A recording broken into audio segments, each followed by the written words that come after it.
Sveiki visi, su dideliu džiaugsmu pristatome Gvidą Gineitį, Lietuvos futbolo rinktinės vieną lyderių Italijos aukščiausioje lygoje rungtyniaujantį Lietuvos futbolininką. Labas, Gvidai. Labą vakarą. Nežinau kaip, bet visą laiką smagu tave matyti, smagu matyti tokį jauną žmogų, taip gerai žaidžiantį ir vedantį Lietuvos futbolą į priekį. Bet pradžioj klausimas, kuriam ruošiausi gal daugiausiai, kaip laikaisi, Gvidai? Dabar tai prieš rinktinę tikrai labai gerai, nes baigė sezonas ir laukiu rinktinės, dar kaip tik su draugė susižadėjau, tai iš vis geras gyvenimas dabar, tai laikaus tikrai labai gerai. Apie tai dar paklausiu šiek tiek pabaigoje, jeigu leisi. O kaip vertini pats savo sezoną, nes atrodytų, jeigu taip statistiškai imti, tai prieš tai buvęs tavo sezonas tau buvo galbūt sėkmingesnis, bet šiaip aš važiuodamas čionais pagalvojau, kad gal užsigrūdinimo prasme tau šitas sezonas buvo su daugiau išbandymų, su daugiau patikrinimo ir tu įveikiai, tu vis tiek paskiau antrą pusę sezono ir pasikeitus treneriui buvo kitokia. Tai čia mano tik tai tokia nuomonė. Kaip tu pats jautiesi ir vertini šitą sezoną? Iš pradžių, kalbant pagal statistinės duomenis, tai tikrai praeiti metai pagal įvarčius buvo geresni, bet šiais metais daugiau minučių sužaidžiau, daugiau startiniam 11-ukė buvau. Dėl trenerių irgi pirmas treneris, kur buvo, tai gal iš vis net nežaidžiau, pasakyčiau, ten biškai po 15 minučių, paskui 4 rungtynes iš eilės nežaidžiau, tada kai atvažiavau į rinktinę čia žaidžiau, nors gavau minučių biškai, tada grįžęs į klubą treneris ir mane dar vieną žaidėją iš Turkijos tiesiog paliko iš komandos, nes treniravom 2 dienas, 3 dienas. O kodėl tai buvo? Nežinau, treneris taip nusprendė. Ir tada tiesiog jau agentas mano paskambino direktoriui ir sakė, kas čia vyksta. Tai pats direktorius nežinojo, ir tada treneris kitą dieną jau po biškį mane leido, bet taip pem viskas buvo, ten pasikeisiu kokiu žaidėju ir tada vėl atgal. Ir tada tiesiog iš niekur po mėnesio, gal 2, tiesiog treneris pradėjo mane leisti žaisti, žaidžiau vis daugiau, tada trenerį atleido ir dabar su nauju treneriu tikrai labai gerai jaučiausi. Daug minučių žaidžiau ir paskiau savo karjeros rekordą pagal sužaistas minutes. Tai tikrai vertinu sezoną visai neblogai, užsigrūdinau labiau, nes tapau vis startinio 11-uko žaidėjas ir labiau priprantu prie Serie A. Tai tikrai vertinu gerai, tik aišku ne pagal įvarčius. Bet čia kaip vidurio saugas, tai manau visai gerai. Papasakok, vis tiek turi daug fanų Lietuvoje ir aš prisipažinsiu, kai žiūrėdama ir net komentatorius čia Lietuvoje per GO3 komentuoja ir yra vienas ir tas pats, tikrai atleiskit, nežinau vardo, bet jau net iš jo ėjo toksai pyktis, kad Gvidas neišeina, negauna. O kaip tu pats jauteisi? Pyktis, nesusipratimas, ar tu tiesiog darai savo darbą ir galvoji, kad, man atrodo, kad vis tiek kažkiek tai galbūt būna tos reakcijos viduje, kad kas čia vyksta, kodėl? Tai jo, buvo toks pyktis, bet kalbėdavau su komandos draugais, kad, sako, jeigu taip nutinka, sako, dirbk sunkiai, pamatysi vis laik, ateis laikas, kai atsipirks ir pamatysi žaisi, tai tikrai dėkoju visiems, tiem, kurie su manim kalbėjo ten, tai tikrai padėjo. Ir pats esu toks, kad jeigu nežaidžiu ar kažką, tai vis tiek dirbu, nėra, kada ten žiūriu į trenerių kreivai, nesitreniruoju, vieną koją ten darau viską, tai tikrai taip nėra. Viską darau, kaip darydavau ir žaisdamas visą laiką, tai tiesiog padėkau kiekvienam žaidėjui, kuris prie manęs priėjo ir pasakė, kad dirb, pamatys ateis laikas ir pasimatė sezono viduryje antroji pusėje, kad tikrai atsipirko.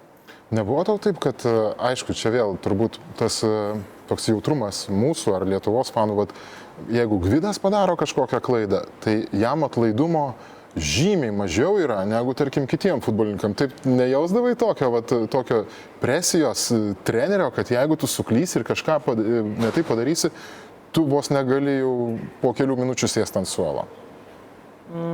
Su pirmuoju treneriu nebuvo tokio jausmo?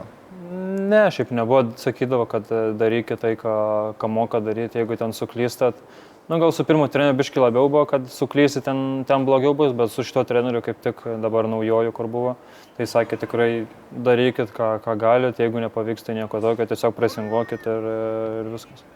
Kaip vertinat komandos rezultatus? 12 vieta, ar buvo kažkoks tai po sezono, nežinau, pasisėdėjimas, įvertinimas, galbūt žvilgsnis į kitą sezoną? Nu, šį sezoną tai tikrai nebuvo pats geriausias, gal vienas prasčiausias buvo, nes buvo tikrai skelti tikslai, kad padaryti geriau nei praeitą sezoną padarėm ir tikrai buvo didelė duobė, patys įsikasėm, kur tikrai buvom ant iškritimo zonos. Bet gerai, kad atėjo treneris, kuris tikrai mūsų suprato ir mums padėjo, kad išliptume iš tos duobės, tai manau, kad išlipom, aišku, galėjom ir aukščiau būti, bet buvo rungtynių, kur prieš geros komandas gerai sužaidžiam, prieš silpnesnės, kur dar žemiau yra, blogai sužaidžiam, tai nebuvo tokio balanso, kad prieš geros komandas gerai sužaidžiam ir tada prieš silpnesnės arba žemiau mūsų turim irgi sužaisti taip, kaip sužaidėm prieš geresnės komandas. Tai tikrai sezoną vertinu, gal ne iš komandos pusės nelabai gerai, bet ką padarys svarbiausia, kad išsikasim iš tos duobės. Bet spaudimas, aš kaip suprantu, yra, ar ne? Ir Turino komandai, ir netgi tos rungtynės žiūrėjau irgi, laukiu, kad čia neprasideda, tada į X-ą žiūrėti, Twitterį, kas čia, kodėl ir taip toliau, ten įspūdingi reikalai tarp fanų buvo, kaip supratau, ten ir sužalotas buvo vienas fanas labai stipriai ir taip toliau, tai tik tai byloja, kad fanai turbūt reikalauja ir tas spaudimas gal komandos vadovui, kažkiek tai liečia, jūs matot tai, jaučiat tą spaudimą tokį, ar tiesiog darot, žinai, kaip futbolininkas daro savo darbą, treneris sakys, aš darau savo darbą. Tai buvo kaip su mumis, kai buvom gilioj duobėj prieš Dženą, kai gavom 3-0, tada kitą dieną jau ar po 2 dienų tiesiog ultras atėjo į patys mūsų treniruotės stadioną ir turėjom pokalbį su jais. Ten sakė, jeigu neišlipsit iš kritimo zonos, ten taip ir taip bus.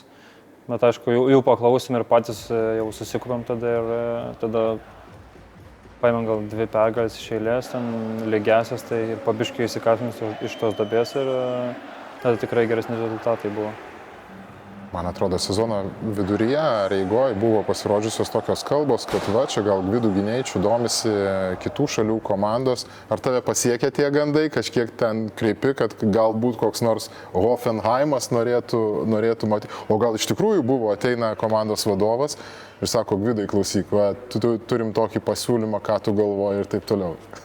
Ne, tai buvo tiesiog susidomėjimas, aš su agentu kalbėjau irgi, jis man ten papasakojo visokių dalykų, bet tai nekreipiau dėmesio ir tiesiog žaidžiau savo klube ir dariau viską, ką galiu geriausiai.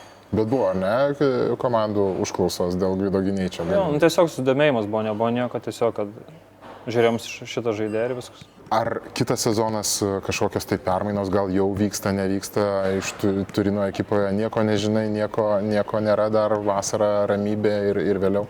Ne, dar nieko agentas nesakė, nieko nekalbėjau, tai dar susikoncentravęs tiesiog į Turiną esu ir prisizino, kaip bus. Man labai patiko Como komanda Italijos čempionate, su Turino stebėjimu žiūri ir daugiau tų Italijos čempionato komandų. Kas tau pačiam įstrigo iš to sezono, kalbant apie kitas komandas, ten Interas laimėjo ar ne, Como tas pats fainas su tuo treneriu, tokia irgi, aš kaip suprantu, ta organizacija taip įdomiai statosi su rimtom investicijom, vizijom ir taip toliau. Nu, čia tikrai buvo lygos toks surprizas, gal net vis tiek Italijoje žaidžiant komanda buvo tokia ispaniška, treneris ispanas, žaidėjai irgi daug ispanų buvo, kurie tikrai daug jaunų yra, bet tikrai talentingų, labai gerų žaidėjų, tai tas ir pasimatė per sezono eigoje ir pasimatė, kur dabar yra ir kur kitais metais žais. Dar šiek tiek apie tavo komandą. Praėjusį sezoną, ne šitas, kuris praėjo, o dar už praėjusį, turėjai žvėrišką konkurenciją. Ar ta konkurencija pasikeitė tavo grandyje, ar vis dar taip pat sudėtinga yra išsikovota teisė žaisti startiniai sudėtėjai? Ne, tai aišku, kai žaidė aukščiausiam lygiui, tai vis laik ta konkurencija yra ir bus, ir žaidėjų yra perkami į tavo poziciją, kad būtų konkurencija, kad tu žais arba jis žais, tai tiesiog gerina tavo lygį ir meistriškumą. Šį sezoną irgi buvo daug konkurencijos, kur buvom gal 6-7 vidurio saugai, o žaidė tik 2-3, nes vienas kapitonas buvo Vlašičius, kur visą laiką žaidė, tai mes gal 2 keisdamės, o mūsų buvo gal 5-6 kažkur, gal net daugiau. Spūdinga. Dabar kalbam prieš rungtynių išvakarėse su Latvija. Kaip tu pats, tavo forma po sezono, viskas tvarkoj, ritme, pasiruošęs vesti rinktinę, atidirbinėti, nubėgti didžiausius atstumus kaip visada ir taip toliau? Ne, tikrai pasiruošęs, nes sezonas tikrai buvo ilgas ir daug minučių sužaidžiau ir turiu pasitikėjimą savim ir kiekvienas, manau, laukia rungtynių prieš Latviją ir aišku, bandysime eiti ir laimėti viską. Kaip tie patys latviai, ar jau spėjai su jais susipažinti, ar tu kai vis tiek daugiau to laiko jau užsienį praleidęs ir nuo mažumės, yra ta kažkokia principinė tokia, ar Latvijai tas pats kaip kokia kita šalis, ar atsiranda kažkokio tokio kaip kaimynus, kad parodyt, kad mes esame geresni? Čia bus, gal nežinau, pirmas ar antras kartas, kai žaidžiu prieš Latvius, nes iš pradžių nebuvau rinktiniai, tada trauma buvo ir nežaidžiau, tai bus geras sparingas su Latviais.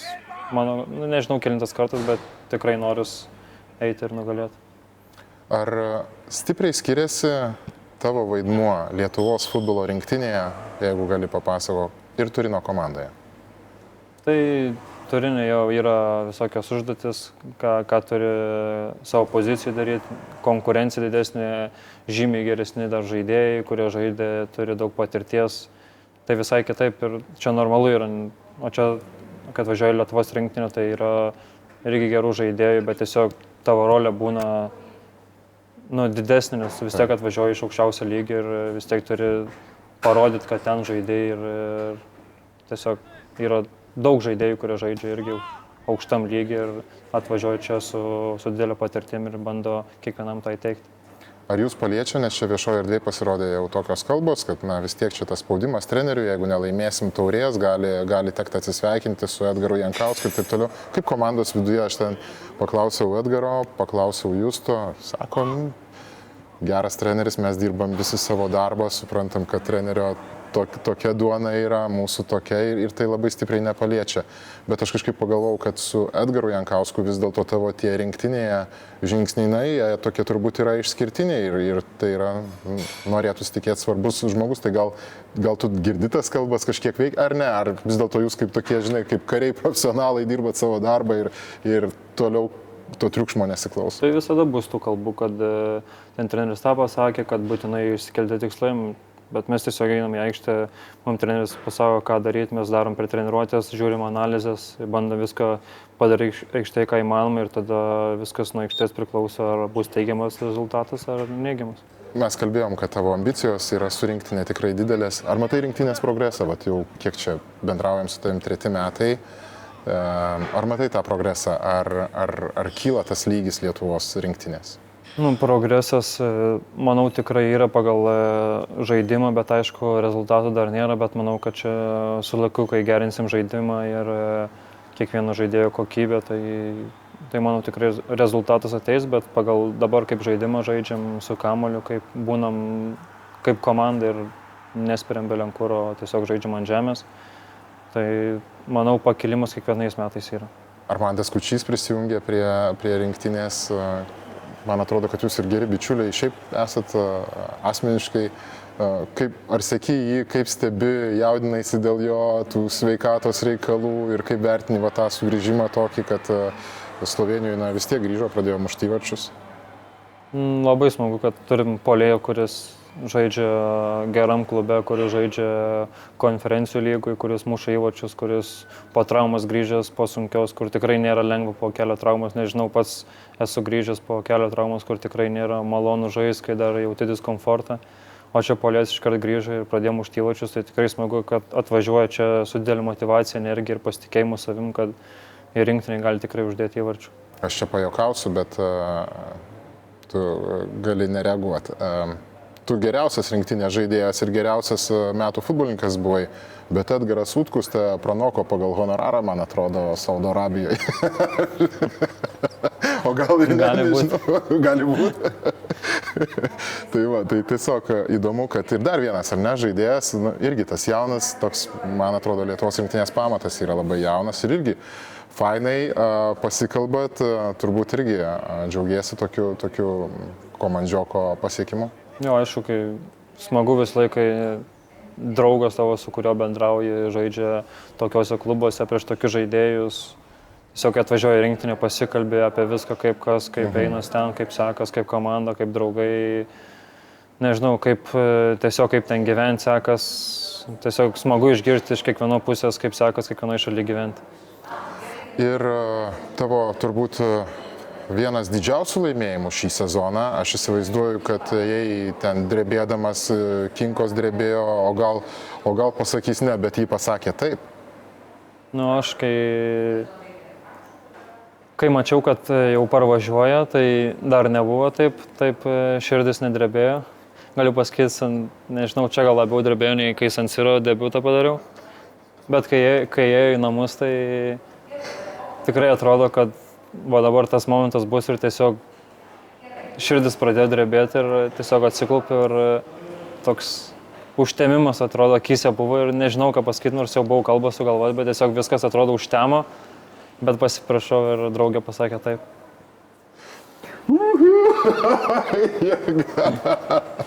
Jėga, tai labai smagu, man atrodo, aš sakau tave socialiniuose tinkluose, tai matau, tarkim, atrodo žmogui, kiek tai yra džiaugsmo, kiek laimės ir taip toliau, tai labai smagu, kad atsakymas teigiamas, o kada skubėsit su vestuvėm, ar dar pasimėgausit ir tuo sužadėtuvių laikotarpiu? Dar neturėjom pokalbio dėl vestuvių, bet manau, metai 2 tai tikrai bus vestuvės. Gal 3, bet abejoju, bet manau tarp 1 ir 2. Mhm. Na, čia, žinai, dar aš tau iš patirties galiu pasakyti, būna ir planai pasikeičia ir greičiau reikia tą daryti, bet čia viskas tvarkoja, aš apie futbolą labiau. Bet Italijoje vestuvės turbūt bus, ne? Tu jau toks vis tiek labai tos itališkos kultūros turi. Ne, Lietuvoje gimęs, Lietuvoje ir noriu vestuvės pasidaryti. Jėga. Kaip tėveliai laikosi? Kaip mama? Tėvams viskas gerai, sesiai, broliui viskas gerai, buvo biškai apsirgę, bet dabar pasveiko ir visi, kaip sakant, savo lygį, savo formai. Mhm. Ačiū tau, Gvidai, labai didžiausios sėkmės šeštadienį. Labai. Iškovokit pergalę, grąžinkit taurę į Lietuvą ir būk sveikas. Ačiū labai, pasistengsiu. Nieko.